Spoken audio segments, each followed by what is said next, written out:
Hey, welcome back to the Half Thumb Homestead. Guess what? My John Deere broke again. So it's a E360 I bought at the Home Depot. It's an unrecommended. So the problem I'm having is when I engage the brake, it won't release.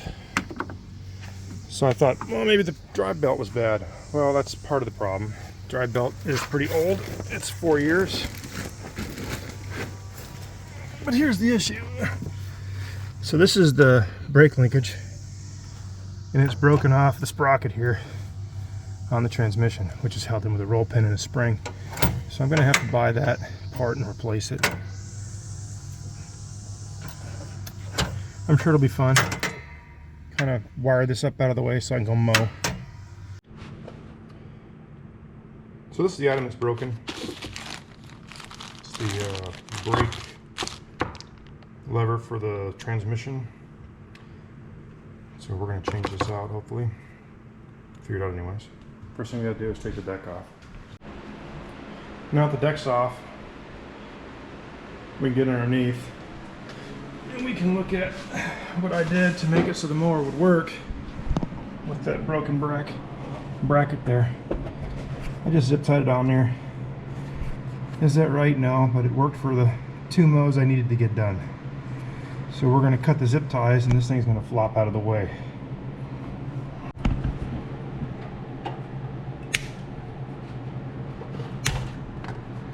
So like I said, all I was using that for was just to be able to use the mower. Right now there's no brake on this anymore. You see that bracket is broken. We're going to take that off. There's a roll pin on top. So we'll chalk the wheels. Alright, so this is the lever we're taking off here.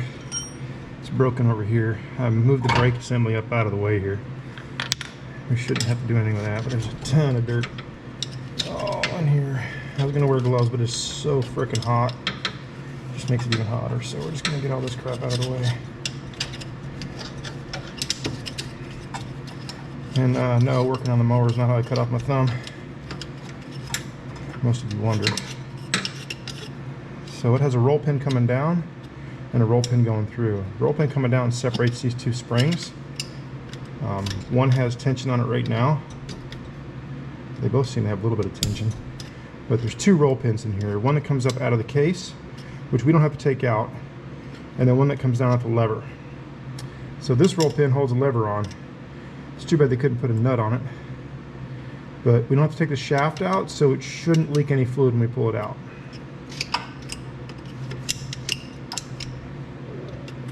So let's try tapping on that big boy and see if we can get it to move. We got enough room in the back for the roll pin to come out.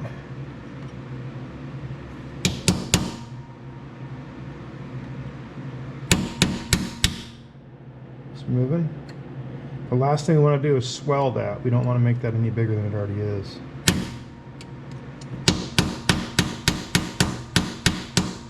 So my punch here, it's an all-purpose punch. Yeah, my little mini hammer is pretty awesome here. So that one is just big enough to start moving it. So we're going to get it so it starts pushing through here.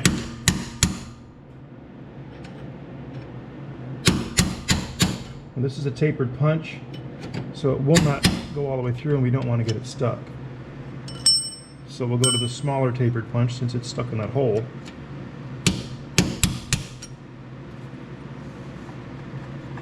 There's your roll pin. So theoretically, this should come right off. I say theoretically. Let's try a pry bar here.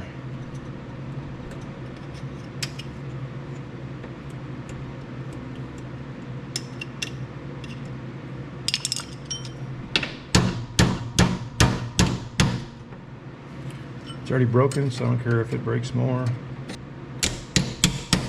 There we go. So notice the spring's starting to come up. I want to try and keep those springs down.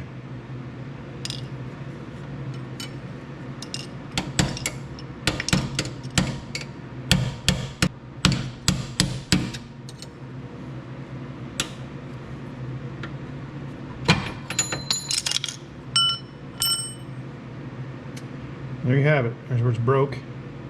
That piece is laying out in the field somewhere.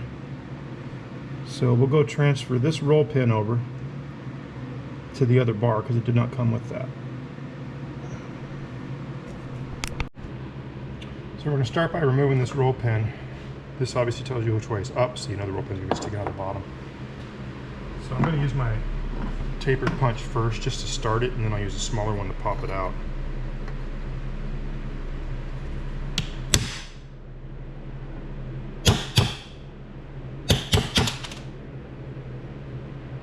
I'll just use this one. So then we'll take this, we'll turn it upside down here.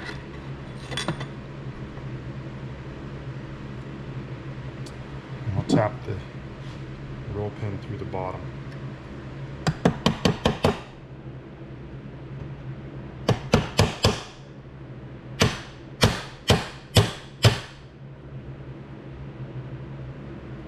So this has to go flush, so we're just going to tap it down until it's flush with the top. Now all we got to do is put this thing back in and hook up the brake.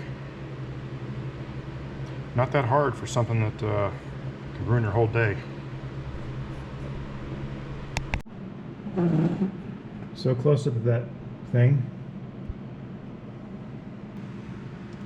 So right now I have actuated this brake to get it out of the way.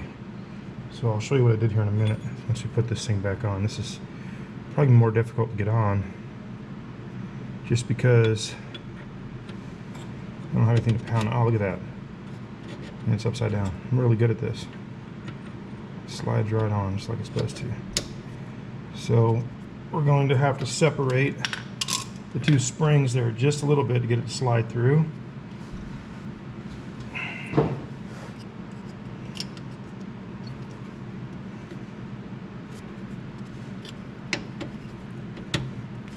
There we go, just separate just a little bit. Remember, this roll pin here does not come out. So we're going to take the original roll pin here that we drove out the back, and we're going to stick it in the hole, and we're going to beat the crud out of it with my mini hammer.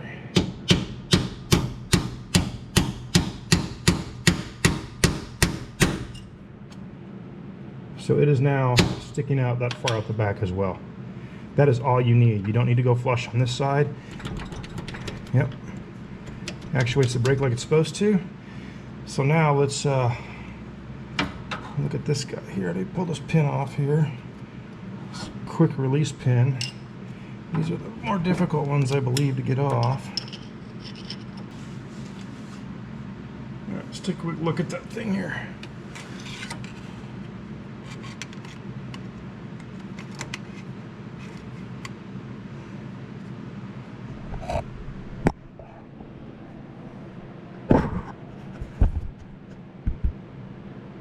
Just your standard release pin.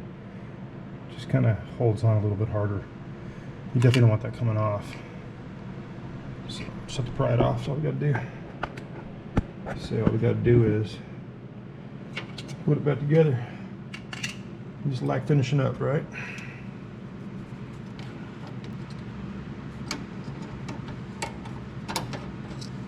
So there's your pin. Washer fell, so we pull the washer off here.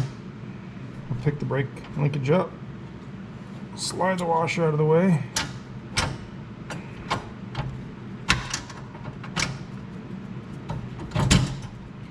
Linkage is hooked back up, slide our washer on, and then we'll put in our roll pin here, our safety pin. Not something we deal with every day, so when we put it in, we're going to push down a little bit on this end here. These are a little more difficult to deal with. We'll slide it in, and it clips over like so. So now, look at this. The brake linkage works great. And that is how to change out the transmission brake linkage on a John Deere E100 Series mower, Hydrostatic. I appreciate you watching. Like and subscribe below, comment below. I hope this helps you. I think the hardest part was getting that clip off. 12 bucks. That's all it costs to fix this mower. So if you take it somewhere and have it done, it'll probably cost you 300 bucks because of labor. Now while we're in here, another video, we're going to change out the belt up top, drive belt, because it is pretty old. See it? So check me out in another video. Thanks for watching. Half them out. So these are all the tools I used in that little video. That wasn't the punch. There's the punch. It's taper punch. Mini hammer, a little screwdriver to pry things apart, a pair of needle nose mirror, a couple flashlights, and the part itself. Look at the link below for all the information, all the tools I used in this video, and the part number for this guy.